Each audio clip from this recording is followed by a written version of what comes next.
Hit of the Year 2019 has been amazing. We have had more votes than 2018, 2017 combined. This has been our best year with the most amount of votes, the biggest prizes, and it's all for you guys. These hits are submitted by the Derby drivers, voted to win by Derby drivers, and all the prizes are actually donated by guys that drive Derby too. I would like to do a huge shout out to the Derby companies that supported Hit of the Year.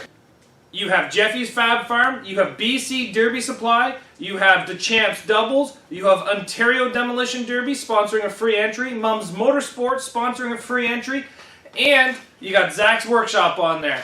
I'd like to take a second and just recognize the sponsors of this contest, just because without them, I couldn't have the prizes that I give away. These are the top 10 hits submitted by you guys, voted by you guys. And I have to say, make sure you guys click the link in the comments to make your votes count. Leaving a comment on YouTube or leaving a comment on Facebook does not count as a vote. You have to click the link in the comments below, description, anything like that, and it will take you to where you're able to vote.